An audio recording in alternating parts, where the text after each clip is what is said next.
Hey everybody, what's up? Sean here. Just wanted to make a short video about what is happening in the world right now. Dropping this video on January 28th, 2021, and the big news in the stock market specifically is Gamestop, obviously. So I want to explain a little bit about what is happening here. To understand this, first of all, you need to know what a short is.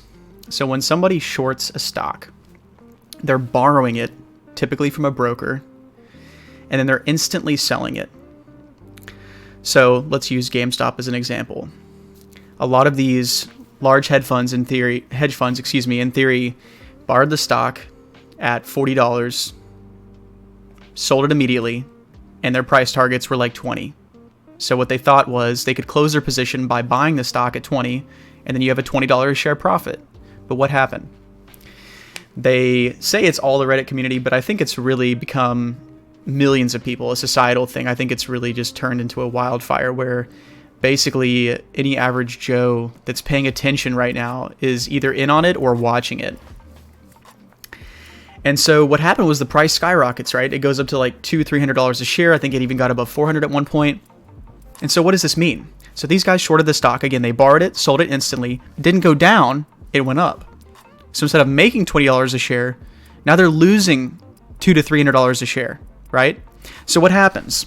Okay, well, think about it in practical terms. Let's say they borrowed like 5 million shares. Let's do the math on it. So 5 million shares times a $250 loss per share. That's $1.25 billion. So these guys are getting calls from their brokers or whoever they're borrowing these shares from, and they're saying, hey, you owe us $1.25 billion for these shares. And so the logical conclusion is, well, if you're a hedge fund, why don't you just wait it out? Why don't you just wait until the stock comes back down and then close your position? Well, number one, you don't know if the stock is going to come back down. Of course, we all know it probably will, but when and to what levels, who knows? This is a big question mark right now. And so what happens also is these hedge funds report to investors and boards, right? Or if they don't have a board that they report to, they still report to investors. People give them money, and then they play with their money and invest it and try to get a good return. So these people are saying, hey, you owe $1 billion on a short position. We're down, 40% on our year, or 60, or whatever these huge losses are, and they have to answer to those investors. So this is a huge problem. And, everybody's throwing around these terms, the short squeeze. What that squeeze is this concept, right? So these people open these massive short positions, and now retail investors, starting with the Wall Street Bets community, which I've followed for years, it's hilarious. Maybe not always the most kind or, I want to choose my words wisely,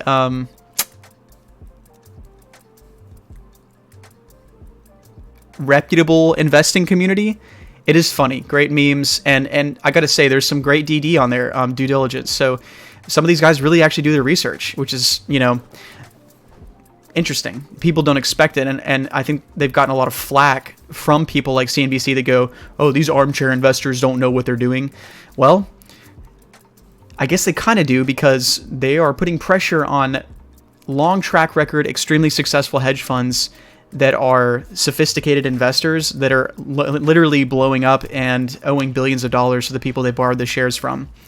So this short squeeze essentially is they're trying to squeeze the hedge funds out and forcing them to close their short positions. So what does that mean? Again, back to the short position. To close it, you have to buy the stock, which would send the price even higher. And now once these short positions close, it's almost guaranteed that the stock price is just going to tank, because then there's no reason for people to keep buying it up. Because at this point, it's like it's almost like a societal thing where it's like sticking it to the man. It's like, we're going to show them that you can't just take these huge amounts of risk. And I want to point out too that like over 100% of the stock was shorted. They had like 140% short on the stock. So what does that mean? That means there's more shares shorted than there are shares that exist. How does that even happen? And there was an interview with Chamath. I don't know how to pronounce his last name, but one of the really successful Bitcoin investors, and he was on a CNBC interview that said, like, that's a problem, right? And I agree. Why is it that you can borrow more shares than exist? It doesn't make sense. And also, why do these hedge funds not have to open up their books? Why are they private and they can own all these shares and be short all these shares and not have to publish any of this information. You have public companies out here that have to completely open up their books and show all their financials, but then you have these hedge funds that can just essentially secretly buy and trade and do whatever they want, and they don't have to answer to anybody except for their investors, which now are pissed because a lot of these guys have lost a ton of money. And they say that a lot of the short positions have been closed. I don't know the exact short interest numbers. I think it might actually be difficult to gauge exactly what they are right now. I wish I had a better resource. I tried looking at it today on a few different websites, but I don't know how reliable they are. But the fact of the matter is, this is huge, and we've never really seen this before in history, not at this level. We've seen these huge stock fluctuations, and there's been crazy ups and downs in cryptocurrency, but this is really a unique moment in history. A moment where the retail investing community is essentially teaming up and ganging against large hedge funds, institutional investors, right, with a ton of money at their fingertips. And it doesn't look like the retail investors are giving up. But today, Robinhood halted trading. I'm sorry, not halted trading. I'm going to be careful with using my words here. The stock was halted multiple times, but that's due to exchanges. When there's large fluctuations, I believe it's like more than 10 or 15% within a very short time frame, they'll halt trading on the stock because the volatility is just not good for the short-term markets. It can be very dangerous. So they halt trading, and that's happened numerous times with GameStop over the last week where they've had to halt trading. But there's a separate issue now, not halting trading, but preventing trading. And I want to distinguish here and make this very, very clear. Robinhood literally removed the ability to buy GameStop stock from their platform.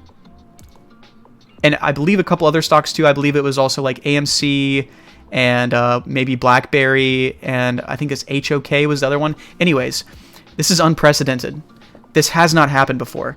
And so what's going on here is we're having a brokerage firm that's telling people you cannot buy this stock, but they still let you sell it. The sell button is still there, but the buy button literally does not exist. In fact, I think I have it on my phone. I'll try to show you guys so that I can literally show you an example. Just for memes, I bought an option on GameStop the other day, and you can see the same thing.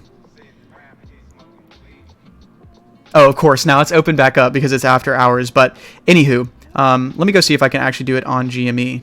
Okay, yeah, here you go. So here you see GameStop, right, on Robinhood, and then I'll show you once you go down here. Make sure it's in one cut. You go to trade, and look, you can see the buy button is grayed out. You can only trade options or sell if you owned it would be the other option, but you cannot, you can see that the buy button is grayed out.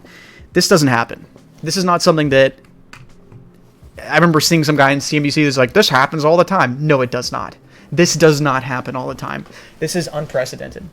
And in multiple ways. And there are other brokerages as well. I believe TD Ameritrade was called out. I saw Schwab, but I had a friend confirm with me who does his stuff at Schwab that said he had the ability to buy GME today. So I don't know if there's certain accounts that, maybe he hadn't filled out some agreements or something. So don't want to spread any fake news, but I'm fairly confident. Well, I know 100% Robinhood doesn't, because I've seen it firsthand and just showed you. But I believe TD Ameritrade was the same way. Can't confirm that one or Schwab, but there's been rumors of other brokerages. Interactive Brokers as well apparently prevented it. But this is insane. This is a disruption to the free market. And there are class action lawsuits being filed currently against Robinhood. For those of you that don't know, it's a massive online brokerage firm. I'm assuming everybody knows what that is if you're on YouTube. You're probably not a boomer. You're probably tech savvy enough to understand what Robinhood is. But if you don't, they're a huge online brokerage, and they've become hugely popular recently as well. It had a huge uptick of users because of this GameStop phenomenon and all these other pumps that are going on in stocks. I want to kind of give an open perspective as well here, kind of closing out. There's two sides to every story. So I understand, and really in this case, there's like 4 or 5 angles, because you have the news networks that are saying one thing. You have the brokerages that are literally preventing people from buying this thing, but still allowing you to sell it. You have the institutional investors, hedge funds. You have the retail investors, people from Wall Street Bets. But again, I think there's a lot of other people that are buying this thing up too, that are just jumping on the bandwagon. But the fact of the matter is, I kind of get the brokerage's position. I've worked at a brokerage before. For those of you that don't know, I was an equity trader for about 2 years at a mid-sized brokerage. And people don't understand, when you buy a stock, you don't buy it directly from the stock exchange. Sorry, I didn't mean to hit my mic. you're buying it from the brokerage's inventory, essentially, most of the time. Some of them do have other custodians or people that they buy the shares from, and you can obviously buy the shares from other brokers as well. But a lot of times, like, I'll give you an example. Let's say you wanted to buy 100 shares of GME from on Robinhood. You would be buying those shares from Robinhood, right?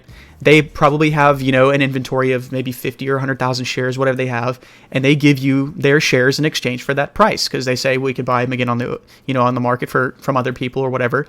But what's happening right now? You're seeing an insanely rapid price increase in the short term. So what happens when their inventory runs dry? Let's say they had 100,000 shares and everybody buys them up. What do they have to do? Now they have to go buy GameStop stock from another broker. And that's risky. So I understand the business perspective. Like, if I were like the CEO of Robinhood, I would be very wary about that because you don't want to be the one holding the bag when everything catches on fire. It's like hot potato. You don't want to be the last one holding the thing. So, you don't want to have to go out and buy 50,000 shares to fulfill some order for somebody or to, back up some options contracts. And then when the thing blows up, you're holding it. You don't want to be in that position. So I can kind of understand the brokerage's perspective, but I don't think that deleting or removing the buy button from the platform is the solution. I think you need to work with either market makers or the exchanges directly and, try to convince them to make the executive decision and to halt trading entirely, because then you can't trade the stock. But at least it's not one directional, because this solution that they had, you can't buy it, but you can sell it. That doesn't make any sense. At least if it's halted, you can't buy it or sell it. It's just sitting in limbo until it reopens, and they can figure out a better long-term solution on how to fix this thing. There's been rumors of new regulation coming around this. There's been rumors of, people say the short squeeze already happened. All the hedge fund managers are out on their short interest, but I don't think that's true at all.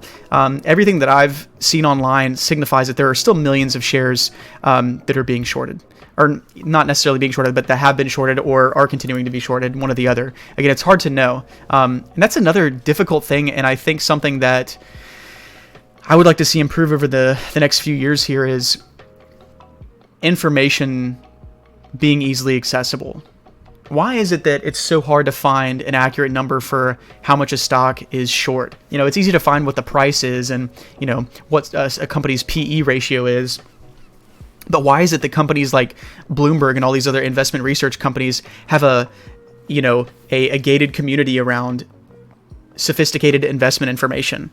Oh, well, I could instantly just look on my, like where I used to be. We had MarketQ software through NetX 360, which is, I believe, partnered with Pershing. But anywho, you could look at all these things instantly. Not only was it real time, it was more in-depth information. You could get like market depth information, like level 2 quotes. You could see, again, a lot of these metrics that it's hard for us retail investors to see unless you do have a really good broker. Like Thinkorswim has a great platform through TD Ameritrade, but a lot of people, like if you're a Robinhood trader, you don't have access to know how much short interest a company has. Like you're just Googling it and just hoping that some of the websites you're reading are correct, which they're probably not.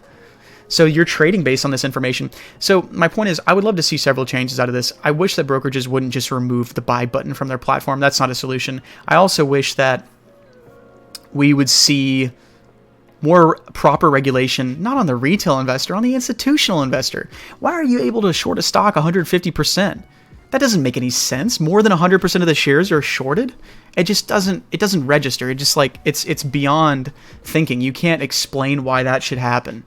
Also, again, I think Chamath did a great job in that interview with CNBC. I think hedge funds should have to open up their books, not completely, but, within reason, at least, maybe quarterly or annually, like a company, file some reports and say, hey, this is what we own.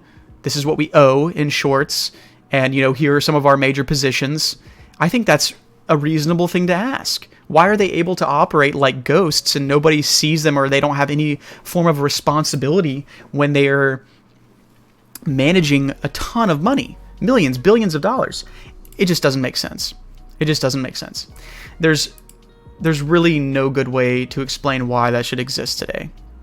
Maybe there was a convention in the past where you can reason through that, but today I just don't think it's fair. Not to retail investors, not to society, and not to the markets. And I think this is a big reason why you're seeing what's happen, is because the retail investors are fighting back. They're saying, you know what? Screw you, hedge funds. This is for all the times you screwed us over. And I think there's some misconception too about, oh, we're going to take down Wall Street. Obviously, the institution as a whole is not going to completely change because of this, but people are paying attention to this. The SEC is investigating a number of things surrounding this scenario. I'm sure Robinhood's going to get in trouble somehow or another throughout this. And this is not the end.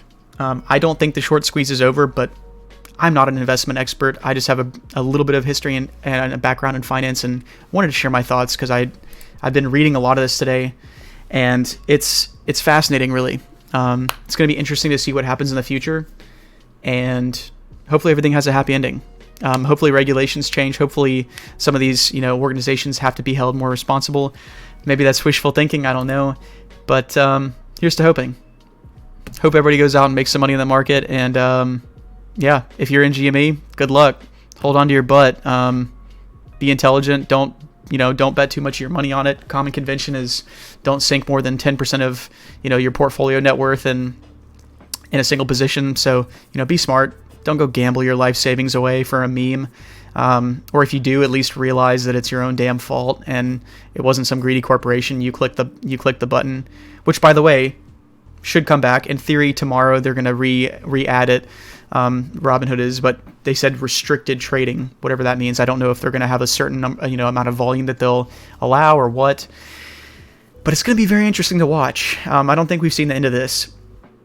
And even if it is the end of the GameStop thing, I think this has just shown us that there's going to be a real mentality shift. Anyways, that's all. Thanks for watching. Peace.